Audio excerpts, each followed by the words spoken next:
የታሪክ መጽሐፍትን ማንበብ የሚወዱት የሩሲያው ፕሬዝዳንት ቭላዲሚር ፑቲን የጀርመኑን ሉትራን ፓስተር ማርቲን ኒሞለር የተናገሩትን ዝነኛ ጥቅስ ሳያውቁት አይቀርም ይላል አንድ ጸሐፊ። ጥቅሱ ናዚዎች ወደ ስልጣን ከመጡ በኋላ የጀርመን ምሁራንና የሃይማኖት አባቶች ዝምታን በመምረጣቸውና ናዚዎች በየተራ ኢላማቸውን ሲያጠቁ የነበረውን ሁኔታ የሚኮንን አገላለጽ ነው ያስቀመጡት። አንደኛ፣ መጀመሪያ ኮሚኒስቶች ፍለጋ መጡ። እኔ ኮሚኒስት ስላልነበርኩ ዝም አልኩ። ከዚያም ሶሻሊስቶችን ፍለጋ መጡ። እኔ ሶሻሊስት ስላልነበርኩ ዝም አልኩ። ከዚያም የሰራተኛ ማህበር አባላት ፍለጋ መጡ። እኔ ማህበር አባል ስላልነበርኩ ዝም አልኩ። ከዚያም አይሁዶችን ፍለጋ መጡ። እኔ አይሁድ ስላልነበርኩ ዝም አልኩ። በመጨረሻ እኔን ፍለጋ መጡ። ያኔ ግን ስለ እኔ የሚናገር ማንም አልቀረበም ነበር ብለዋል። እንግዲህ ፕሬዚደንት ቭላዲሚር ፑቲንም ስልክ አንስተው አሜሪካንን አስጠንቅቀዋል። ዶናልድ ትራምፕንም በሚገባ በሰፊ አውርቶበታል። ነግበኔ ነው።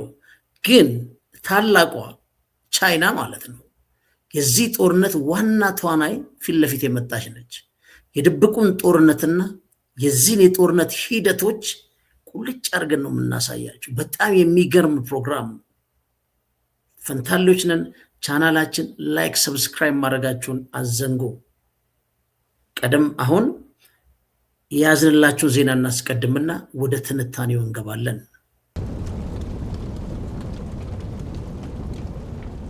አሜሪካ አዲስ መደራደሪያ ይዛ መጥታለች። ለዚህ ነው የአሜሪካ ፍላጎት ምንድን ነው እያልን ተደጋግመን የምንጠይቀው፣ ለማስረዳት የምንሞክረው። በነገራችን ላይ እኛ ስንሰራ አሜሪካ፣ ቻይና፣ ሩሲያ፣ ኢራን፣ እስራኤል እንደማንም አንድ የኒውስ ስቴክሆልደሮች ሆኖ እኛ ግን we explain the news እንዲህ ሲሉ ምን ማለታቸው ነው፣ ምን እየተናገሩ ነው የሚለው ነው እንጂ የምናሳየው። ከዛ ውጭ በተለየ ኢንተንት የለው።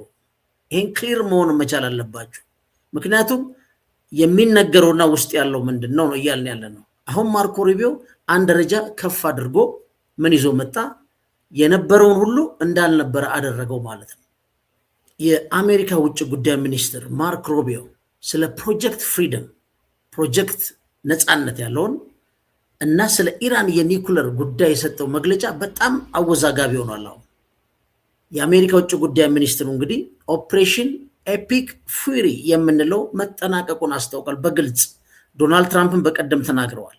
አሜሪካ አሁን በሆርሙዝ መስመር ለሚጓጓዙ መርከቦች ወታደራዊ ጥበቃ ወደሚያደርግበት ፕሮጀክት ፍሪደም እየተሸጋገረች ትገኛለች።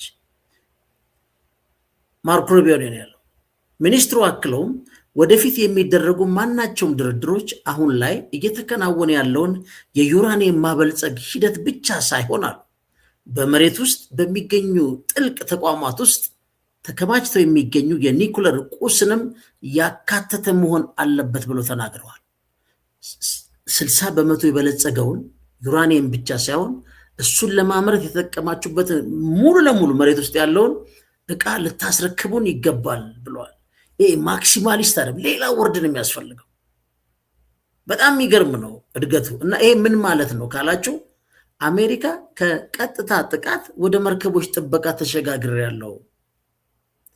ድርድሮቹ እንዲሳኩ ከተፈለገ ኢራን በመሬት ውስጥ የደበቀችው የያዘችውን የኒኩለር ማምረቻ ቁሳቁሶችን በጠቅላላ ጠረጴዛ ላይ ቁጭ ልታደርግ ይገባል እያሉ ያሉት። ይሄ አዲስ ነው። ዶናልድ ትራምፕም ከዚህ ያራቁ ምንድን ያሉት? ኢራን ምንም እድል የላትም።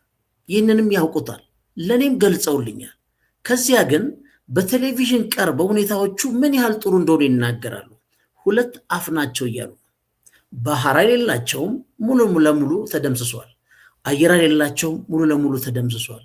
የአየር መከላከያ አቅም የላቸውም፣ ሙሉ ለሙሉ ተደምስሷል። ራዳር የላቸውም፣ መሪዎች የላቸውም፣ መሪዎቹም ተደምስሷል። ሁሉ ነገር አክትመዋል ነው የሚሉት።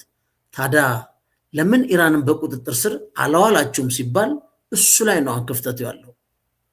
የምትፈልጉትስ ኢራን ውስጥ ዩራኒየም ነው ወይ? ይሄን ነው ምንፈታው። ይሄ እንቆቅልሽ በጣም መፈታት ያለበት እንቆቅልሽ ነው። ስለዚህ የኢራን ወታደራዊ አቅም ሙሉ ለሙሉ መደምሰሱን ወይም ከጥቅም ውጪ አጉልተው ቢናገሩ በተጨባጭ ኢራንን የማንበርከክ ሂደቶች ላይ ዶናልድ ትራምፕ እስካሁን የሉ። ትራምፕ የኢራን መሪዎችን በግል ተሸንፈዋል እያሉ በይፋ ግን ጠንካራ ነን ይላሉ። ያሸነፍከው አካል ፊት ጠንካራነትን አታወጭ፣ ምክንያቱም ካሸነፍከው ኦልሬዲ ጠንካራ ነህ። በኢራን አመራር ላይ ያላቸው ንቀትና የስነ ልቦና የበላይነትንም ያሳያል። መግለጫው በአጠቃላይ ኢራን አሁን ላይ ምንም አይነት የመከላከል ሆነ የማጥቃት አቅም እንደሌላት አድርገው ነው የሚያቀርቡት። ዶናልድ ትራምፕ። ኢራኖችስ ምንድን ነው የሚሉት? እሱ ደግሞ በጣም የሚገርም ነው። ኢራን የፋርስ ባህረ ሰላጤ ዴቨሎፕመንት ዩኒት መስመር ባለስልጣን ፐርሺያን ገልፍ ስትሬት ኦቶሪቲ መቋቋሙን አውጃለች በፓርላማ።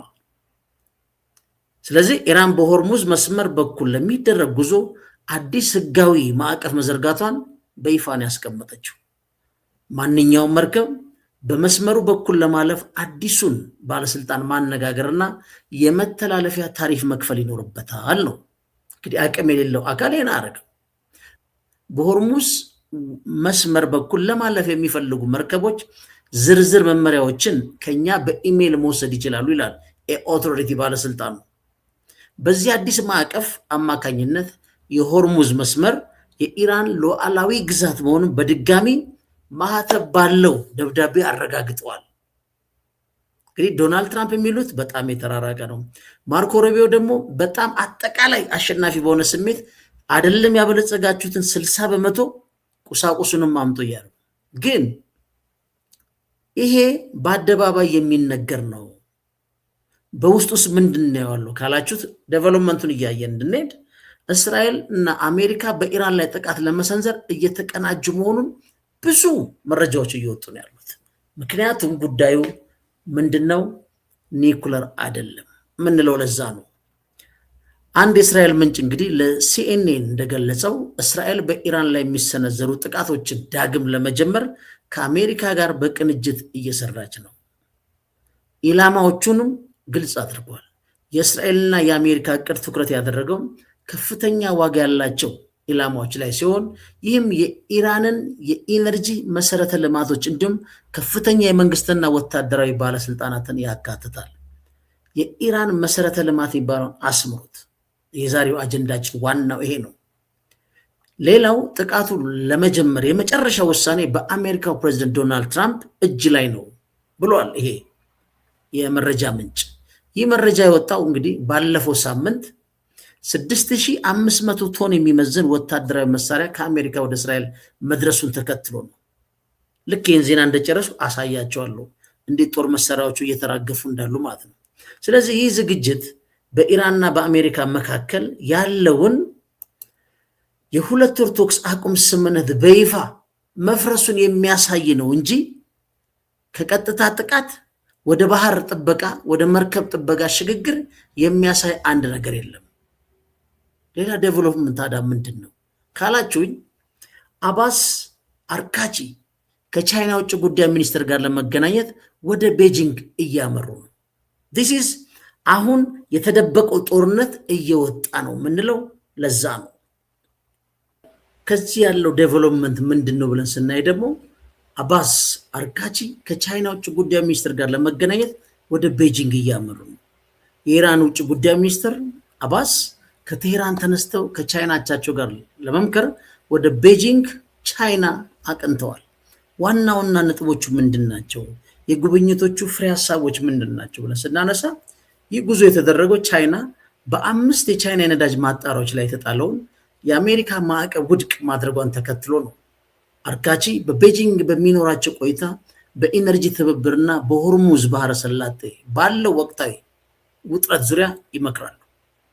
አርካቺ ከቤጂንግ ጉዟቸው በፊት በሩሲያና በፓኪስታን ተመሳሳይ ጉብኝቶች አድርገዋል። ይህም ኢራን ከአሜሪካ የሚሰነዘርባትን ጫና ለመመከት ከምስራቃዊ አገሮች ሩሲያና ቻይና ጋር ያላትን ግንኙነት ለማጠናከር የምታደርገው ጥረት አካል ተደርጎ ተወስዷል። ቻይና የኢራን ዋና የነዳጅ ገዢ በመሆኗ ወደ 90% የሚሆነውን ትገዛለች። ይህ ጉብኝት ለኢራን የኢኮኖሚ ህልውና ወሳኝ እንደሆነ ይታመናል። ጉብኝቱ የተደረገው ፕሬዚደንት ዶናልድ ትራምፕ በግንቦት ወር አጋማሽ ወደ ቻይና እንደሚያምሩ በሚጠበቅበት ወቅት መሆኑ የዲፕሎማሲውን ትኩረት ከፍተኛ ሁኔታ ማግኘት ችሏል። ሽፋንም ተሰጥቶታል። ይህ ጉዞ ኢራን በአሜሪካና በእስራኤል እየተሰነዘረባት ያለውን ወታደራዊ ኢኮኖሚያዊ ጫና ለመቋቋም የምታደርገው ከፍተኛ የዲፕሎማሲ እንቅስቃሴ ተደርጎ ተወስዷል። አሁን እነዚህን ሰመራይዝ እናደርጋቸዋለን። ከአሜሪካ ኢራንና እስራኤል ወደ ቻይና ፑቲን፣ በእነዚህ መሃል ውስጥ ያለው ዋናው አስኳል የሚፈለገው ምንድን ነው የሚለውን በጣም በጸዴ ትንታኔ እናቀርብላቸዋለን። ከዛ በፊት ግን ተጨማሪ ዜና ውስጥ እንግባ። ምክንያቱም በምስራቅ አፍሪካ ደግሞ የሚገርም ዶሚኖ ኤፌክት እንደሚሉት የመካከለኛው ምስራቅ ቀውስ ተከትሎ እዚህ አፍሪካ ቀንድ ላይ አደገኛ ችግር ተፈጥሯል። ምንድን ነው? ወደዛ ዜና እናምራው።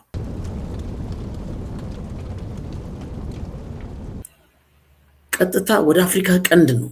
ከመካከለኛው ምስራቅ የተመዘዘ ጦርነት ደግሞ ገጥሞናል። ሱዳን ከተባበሩት አረብ ኤሚሬትስ ጋር ግንኙነት ያላቸው ድሮኖች ከኢትዮጵያ መነሳታቸውን አስታውቃለች። የሱዳን መንግስት በተባበሩት አረብ ኤሚሬትስ እና በኢትዮጵያ መካከል ያለውን ግንኙነት በመጥቀስ ሁለቱ ሀገራት በካርቱም ዓለም አቀፍ አየር ማረፊያና በአካባቢው ለተፈጸሙ የድሮን ጥቃት እጃቸው አለበት ሲል ከሷል።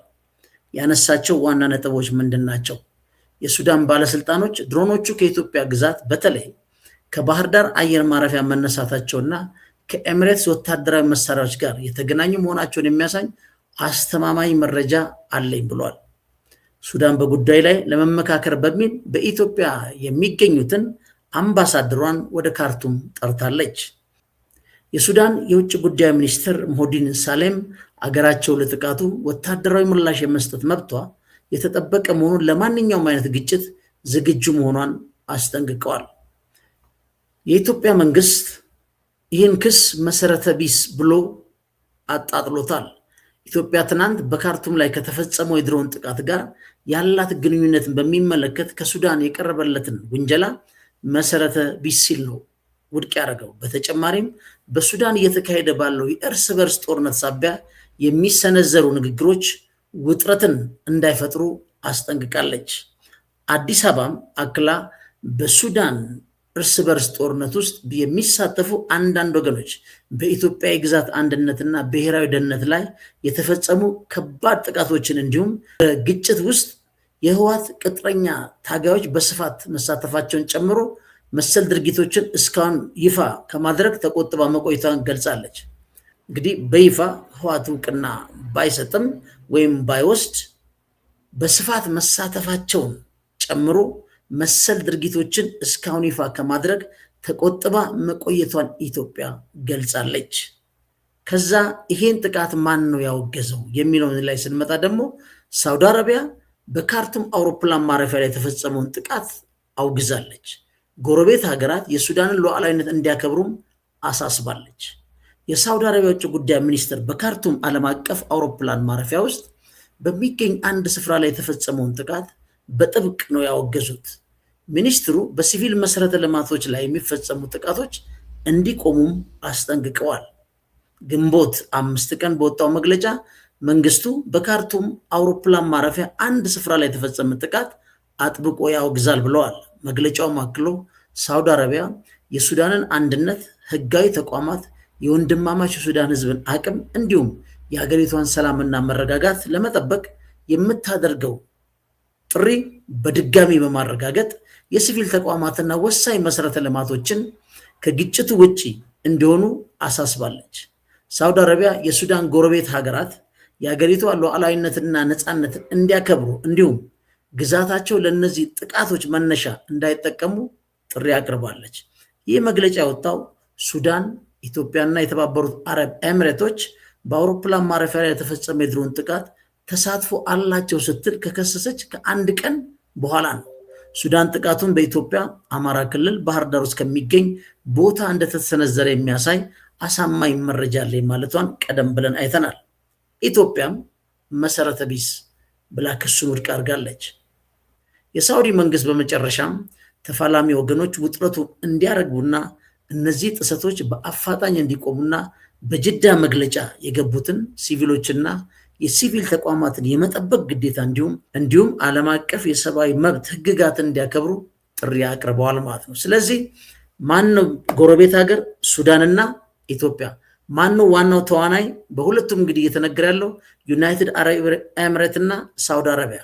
ስለዚህ በዚህ ውስጥ የጂኦፖለቲካል ቀውሱን ታዩታላችሁ። ብዙ ጊዜ በሶማሌ ውስጥ ነው በአብዛኛው ሲነገር የሰማ ነው።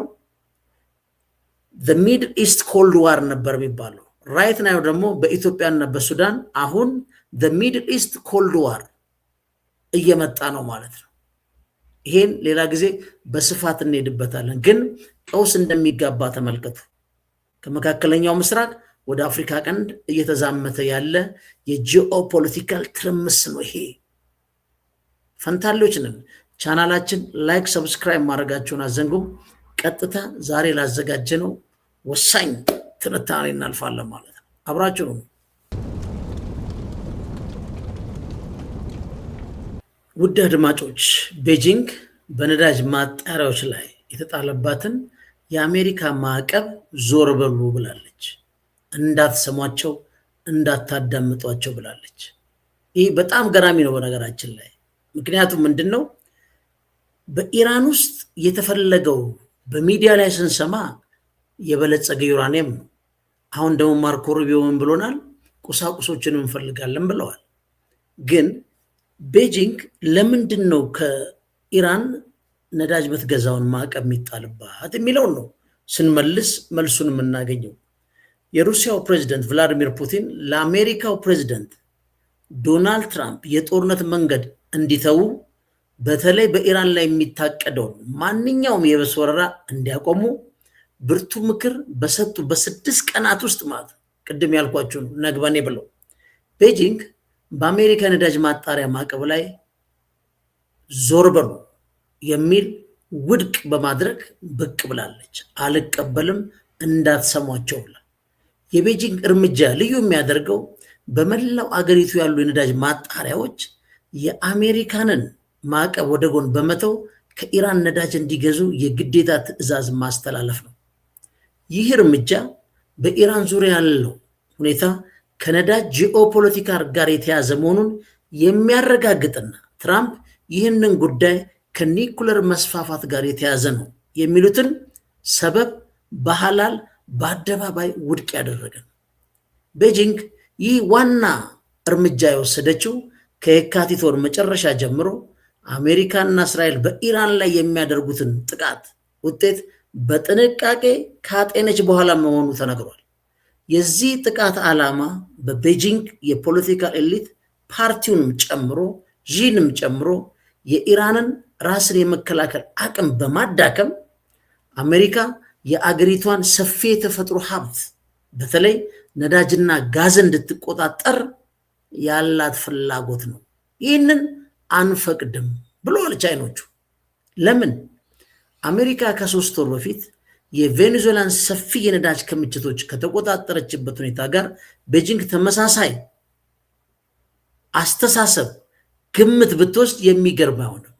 አሜሪካ በካርግ ደሴቶች የኢራን ነዳጅ ተርሚናሎች ማለት ነው 90% ኤክስፖርት የሚደረጉበት ላይ ያደረገችው ትኩረትና በኢራን ወደቦች ላይ የጣለችው እገዳ ነገሩን ግልጽ አድርጎታል። የእስራኤል የመረጃ ምንጭ ነኝ ብሎ ለሲኤንኤን ያለው ዋናው የኢነርጂ መሰረተ ልማቷን ነው የምንመታው ብለዋል። አጋጣሚ ነው ብሎ መውሰድ አይቻልም። ቻይና ግን እስከ 2026 ድረስ ለበርካታ ዓመታት የቬኔዙዌላን ድፍድፍ ነዳጅ ቀዳሚ ገዢ ስትሆን ቆይታለች። በኢራን ጉዳይም ቢሆን ቻይና የኢራን ነዳጅ ዋና ገዢ ስትሆን እስከ 2026 መጀመሪያ ድረስ የኢራን አጠቃላይ የነዳጅ ኤክስፖርትን ከ90 እስከ 91% የሚሆኑ ወደ ቻይና የሚሄድ ነው። ምንም እንኳን የአሜሪካ ማዕቀብ ቢኖርም በቻይና ያሉ ቲፖት ተብሎ የሚጠሩ ገለልተኛ የነዳጅ ማጣሪያዎች ከኢራን በሚገኝ ቅናሽ ያለው ነዳጅ ላይ ጥገኛ ናቸው። ቻይና በእነዚህ ግዢዎች ላይ የተጣለውን የአሜሪካ ማዕቀብ ውድቅ በማድረግ በሁለቱ ሀገራት መካከል ባለው የ25 ዓመት ስትራቴጂክ ስምምነት መሰረታዊ ህጋዊ የኤነርጂ ትብብር መሆኑን ገልጻ ውድቅ አድርጋለች። በዚህ ወር 5 የቻይና ነዳጅ ማጣሪያ ላይ የአሜሪካ ማዕቀብ ተግባራዊ መደረጉ ወሳኝ ወቅት ሆኗል። ቻይና ግን መስሚያ የላትም።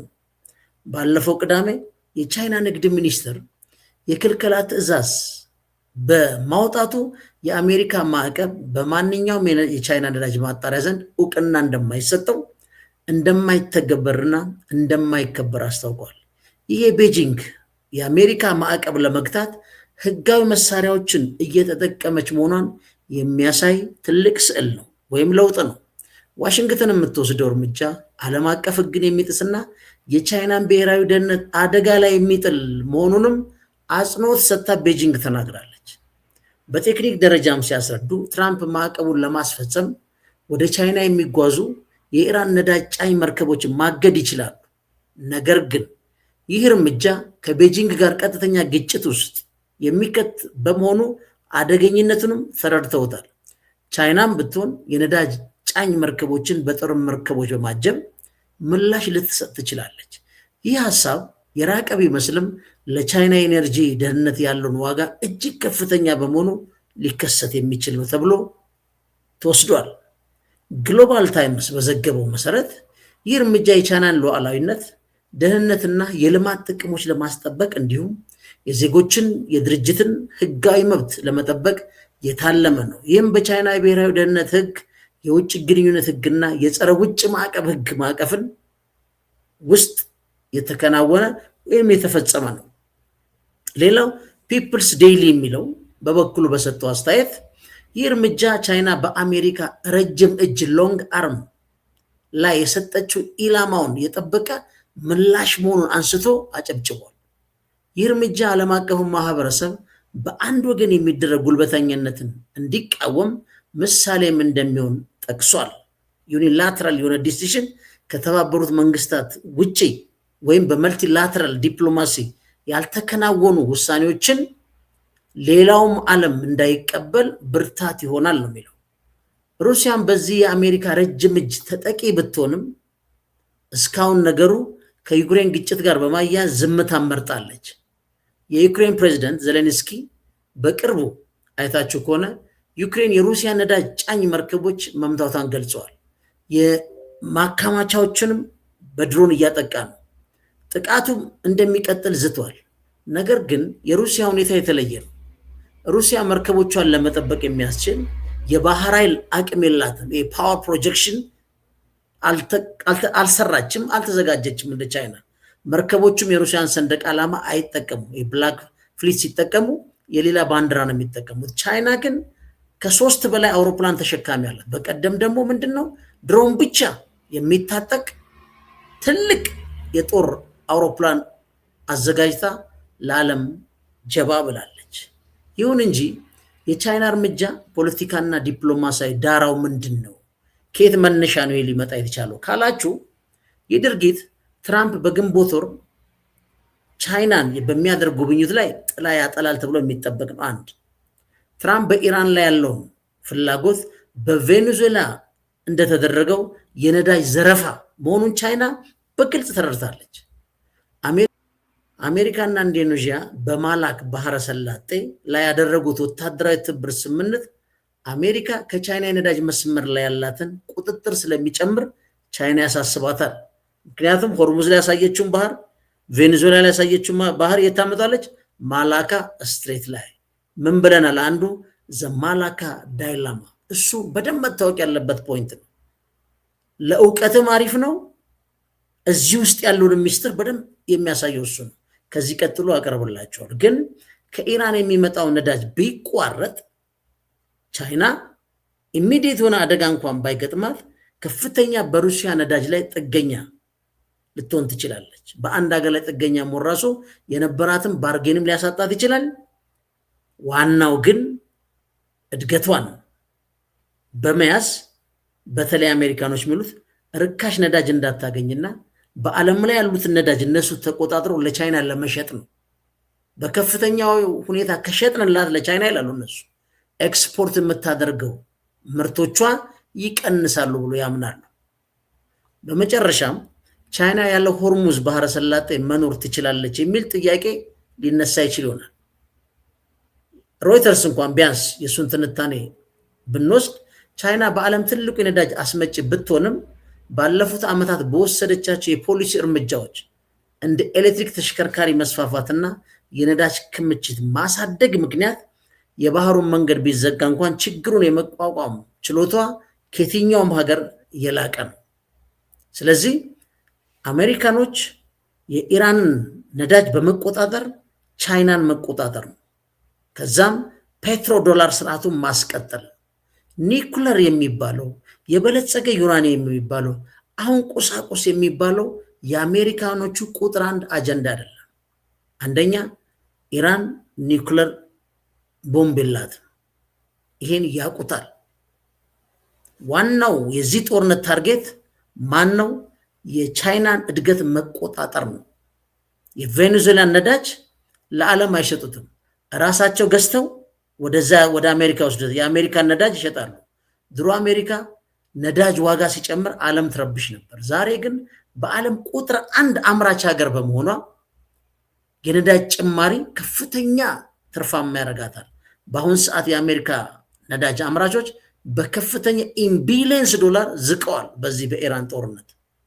አሁን ቀጣዩ የኢራንን ነዳጅ በመቆጣጠር ቻይናን ማንበርከክ ነው። ግን ቻይና ከዚህ ምን ተምራለች? አይደለም ምንለው። ቻይናዎች 30 ዓመት ወደኋላ ሄደው የሰሩታል ማላካ ዳይላማ። እሱን እናየውና ቀጥለን ደግሞ ወደ ሩሲያ እንገባና እናጠቃለዋለን። አጠቃላይ ስዕሉን እንድትይዙት አሁን ማላካ ዳይላማ ላይ እንለፍ። ፈንታሎች ነን። ቻናላችን ላይክ፣ ሰብስክራይብ ማድረጋችሁን አዘጉ።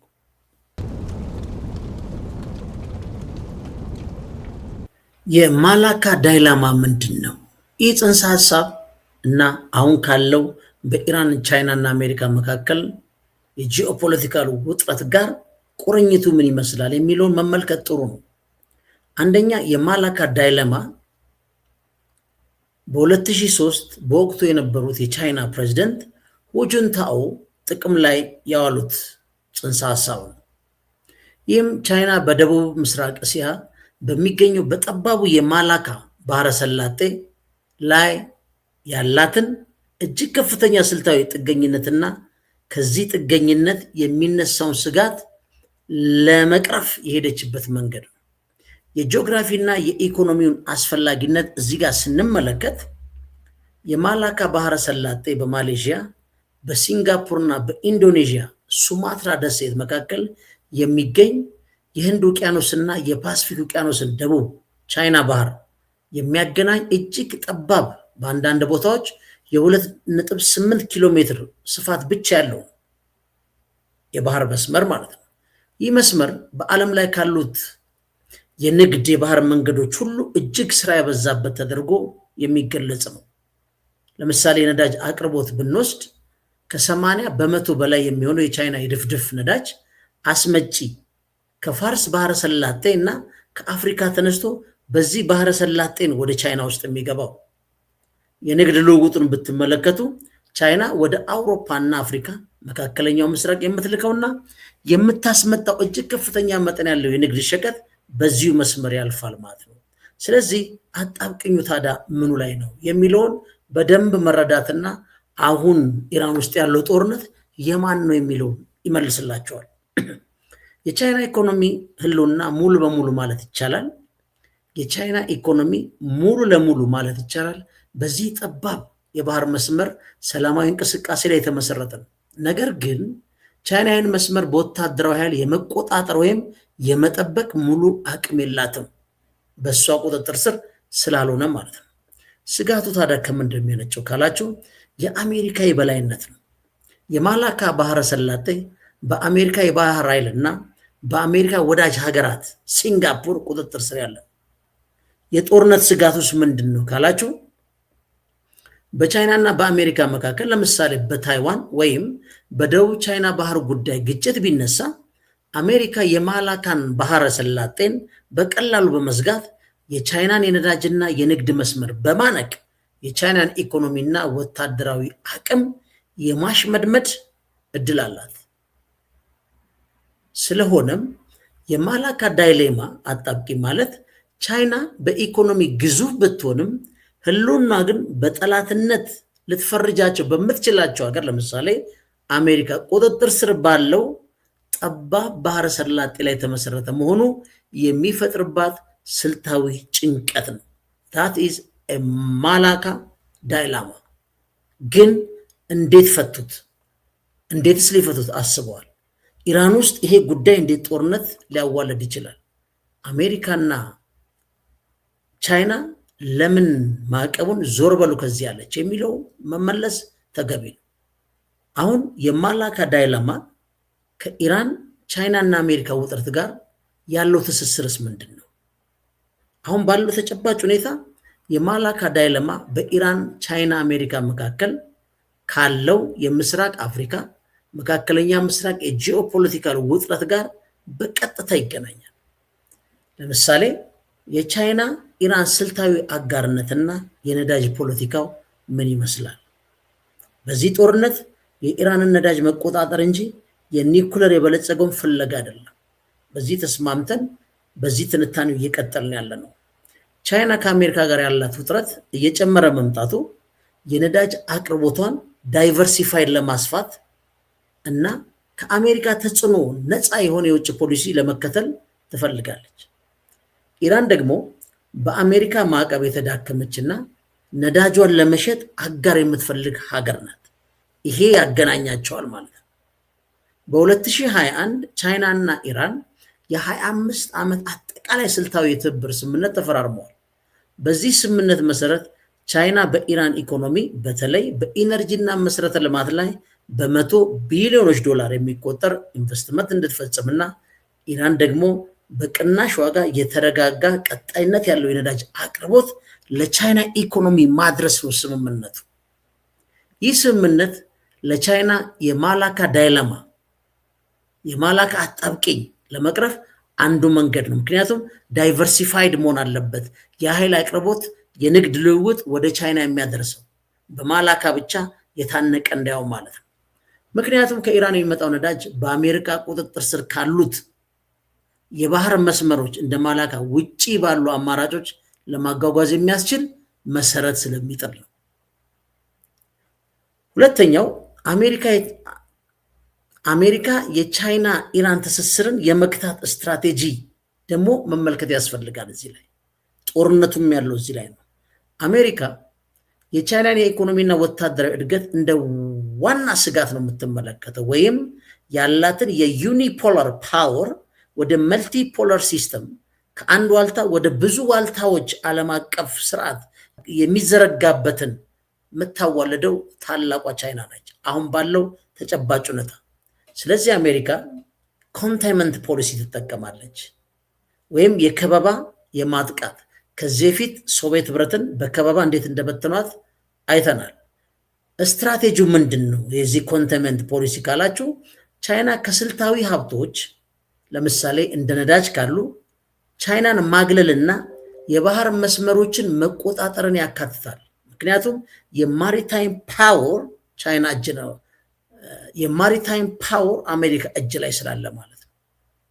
ይህም በመሆኑ አሜሪካ በኢራን ላይ የጣለችው ጥብቅ ማዕቀብ በመጠቀም ቻይና ከኢራን ነዳጅ እንዳትገዛ ለማድረግ ብዙ ጥራለች።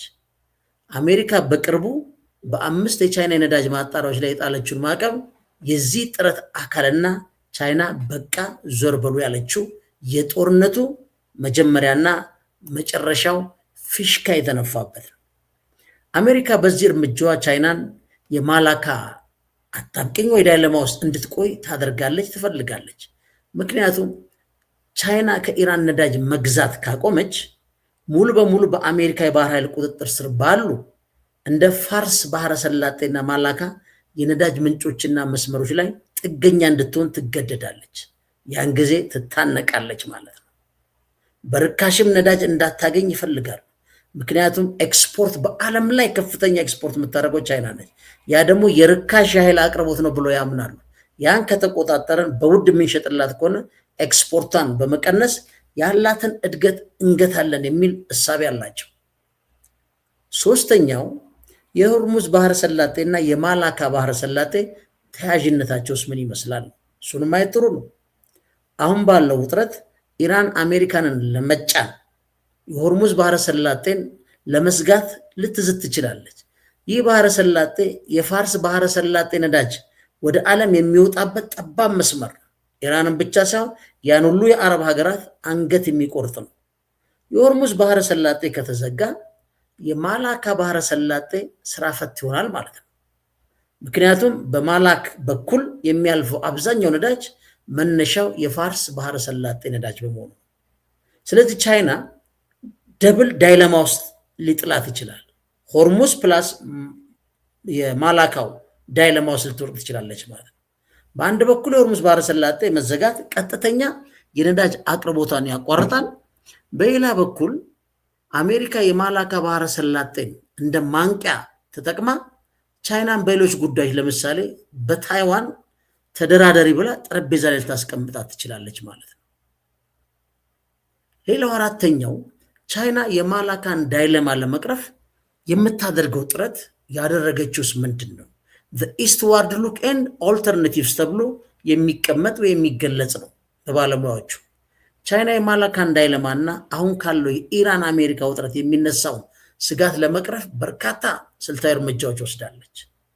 አንደኛው አማራጭ የባህር መስመሮች ፖላር ሲልክ ሮድ ኤንድ አዘርስ። ቻይና በአርክቲክ ውቅያኖስ በኩል ወደ አውሮፓ የሚወስደውን የሰሜን የባህር መስመርን ለማልማትና ለመጠቀም ጥራለች። ሌላው የየብስ መስመሮችን ነው። ኦቨርላንድ ፓይፕላይን ኤንድ ራይልዌይስ፣ የባቡር ሀዲድ ዝርጋታና በመሬት ላይ የሚዘረጋ የነዳጅ ማስተላለፊያ ቧንቧ መዘርጋት ነው። አሁን የአንድ ቀበቶ አንድ መንገድ ቤልት ኤንድ ሮድ ኢኒሽቲቭ ፕሮጀክት ራሱ ዋናው ዓላማው ምንድን ነው? ከማላካ ባህረ ሰላጤ ውጪ የሆኑ የየብስ የንግድና የነዳጅ መስመሮችን መፍጠር ነው።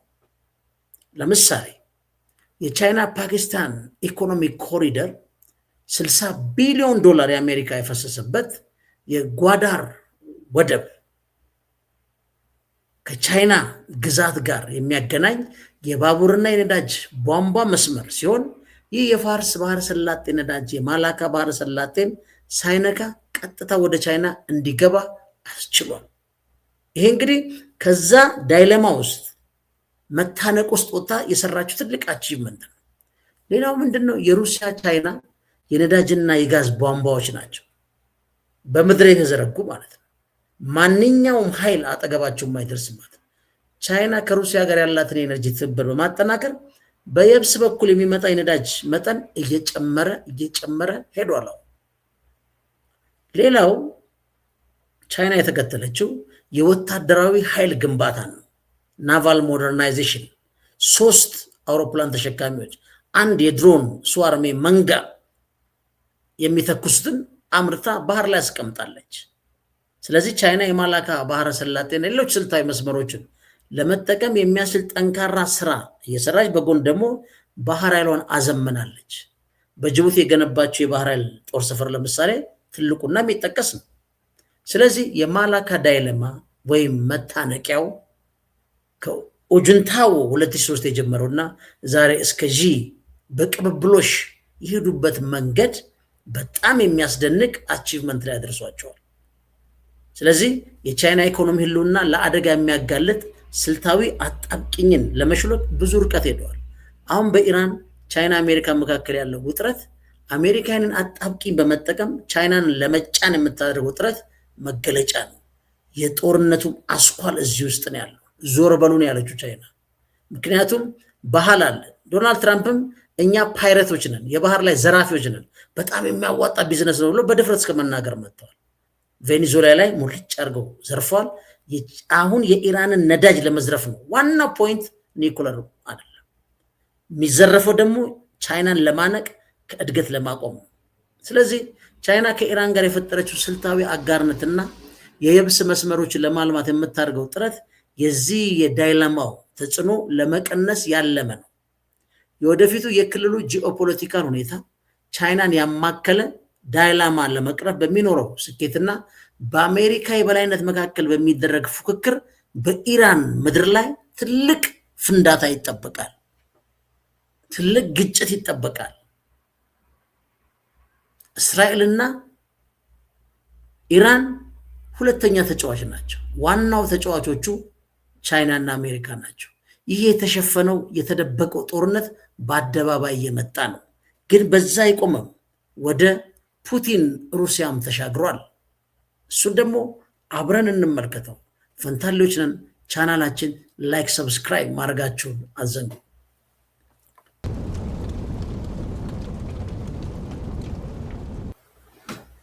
ቅድም ስንጀምር ምን ብለናል?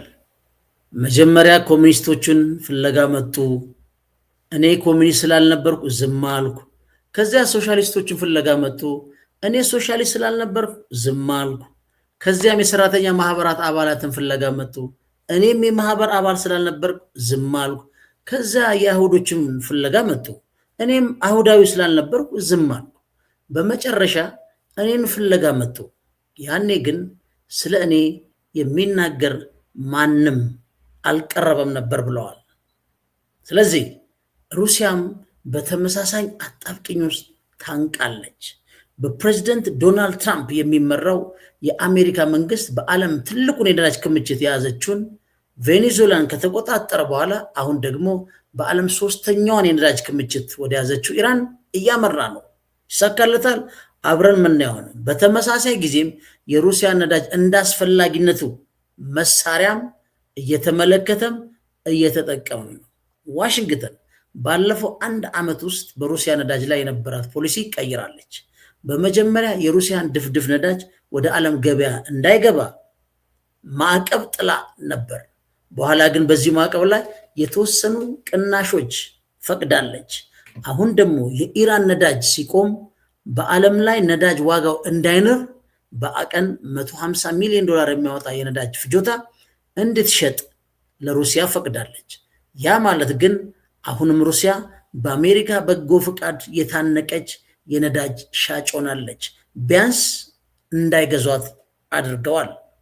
የተባበሩት አረብ ኤሚሬትስ ከግንቦት 1 ጀምሮ ከኦፔክ እና ከኦፔክ ፕላስ አባልነት መውጣቷ የፕሬዝደንት ዶናልድ ትራምፕ እጅ እንዳለበት ምንም ጥርጥር የለውም ብለን በዚሁ በፈንታሌ ሚዲያ ሰርተነዋል።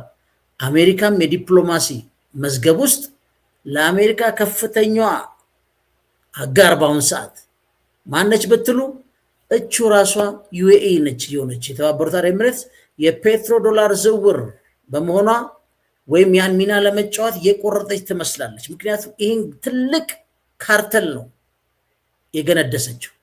የኤሚሬትስ ከነዳጅ ካርቴሉ የመውጣት እርምጃ ለተለያዩ ትርጓሜዎች በር ከፍቷል። ስትራቴጂካዊ ነፃነቷን ለማጠናከር፣ አንድ የሳውዲ አረቢያን ስልጣን ለመገዳደር፣ ቀደምን ብለናል። በኢትዮጵያና በሱዳን መካከል 2 ኃይሎች አሉ። ማን አሉ? ሳውዲ አረቢያና ዩኤኢ አሉ። እነዚህ ሊቢያ ውስጥ አሉ፣ ፉክክር ላይ ነው ያሉት። አሁን ዩኤኢ የአብርሃም አኮርድን አንቲ ኢራን ሆና ወጥታለች። ዩኤኢ እየተደበደበች ነው በኢራን። ለምን? ዩኤኢ የእስራኤልን ወታደሮችና መሳሪያ ከኢራን ጀርባ አስቀምጣለች።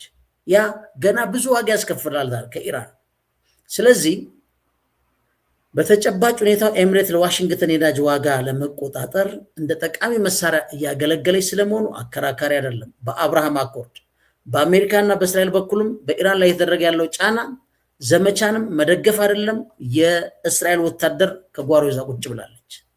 በአጭሩ ይህ የፖለቲካ ቲያትር፣ ይህ የኦፔክ ፕላስ የዲሲፕሊን መዋቅርን ያዳክመዋል። አሜሪካ በቬኔዙዌላ ነዳጅ ላይ ያደረገችው ወረራ ያልተቃወመና ትራምፕ የኢራንን የነዳጅ የጋዝ ክምችት ለመቆጣጠር የሚያደርጉትን ጭካኔ የተሞላበት ሙከራ በዝምታ ሲመለከት የቆየው ፑቲን በመጨረሻ ሰዓት ስልክ አንስቶ ትራምፕ ሩሲያን ለማግለልና በዓለም የነዳጅ ጂኦፖለቲካ ውስጥ ቦታ ለማሳጣት የሚያደርጉትን እንቅስቃሴ በመገንዘብ ስልክ አንስቶ ደውላል። ኦፔክ ፕላስ በነገራችን ላይ ሀሳቡ የፑቲን የፈጠራ ውጤት ሲሆን ዓላማውም ከሳውዲ አልጋ ወራሽ መሐመድ ቢን ሰልማን ጋር በመቀናጀት አሜሪካ በዓለም የኤነርጂ ገበያ ላይ ያላትን የበላይነት ለመመከት የታለመ ነበር። ዋሽንግተን የዓለም የነዳጅ ገበያን ለመቆጣጠር ምን ያህል ጨካኝ እንደምትሆን ለፑቲንና ለክሪሚናል እንደምትሆን ለፑቲን ለቀባሪው ያረዱት ነው። አሜሪካ የኖርድ ስትሪም የጓዝ አሜሪካ የኖርድ ስትሪም የጋዝ ቧንቧዎችን በማውደም የአውሮፓን ከሩሲያ ጋር የነበረው ኤነርጂ ትስስር አቋርጠዋለች። እሱ ብቻ አይደለም፣ ከዚያም ሩሲያን በመተካት የአውሮፓ ዋና የኤነርጂ አቅራቢ በመሆን የአሜሪካን የነዳጅ ኩባንያዎች ከፍተኛ ትርፍ እንዲያገኙ አድርጋለች። ይህ በቀደም ሰርተነዋል። እጅግ ጨካኞች ናቸው ሀብት ለማጋበስ።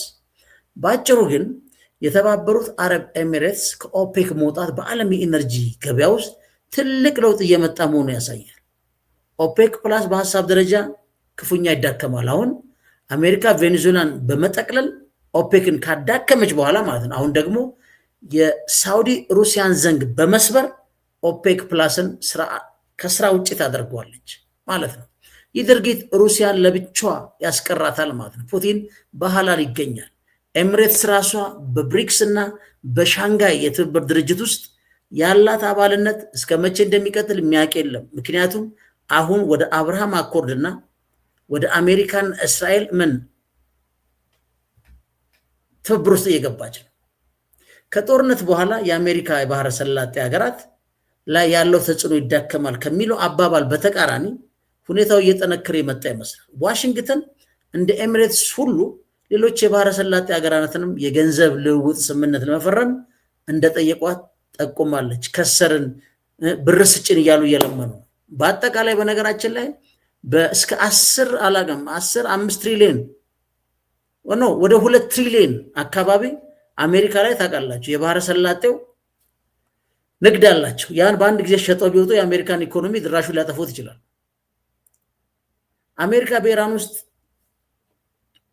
ይህ በእንዲህ እንዳለ እንግዲህ አክሲዮስ እንደዘገበው የአሜሪካ ማዕከላዊ እዝ በኢራን ላይ አጭርና ፈጣን ጥቃት ለመሰንዘር እቅድ አዘጋጅቷል።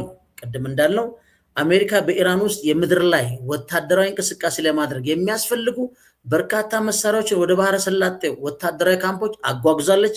ቅድም እንዳልኳችሁ ነው ወደ 6500 ቶን ወታደራዊ ቁሳቁስ እስራኤል ውስጥ ተራግፏል።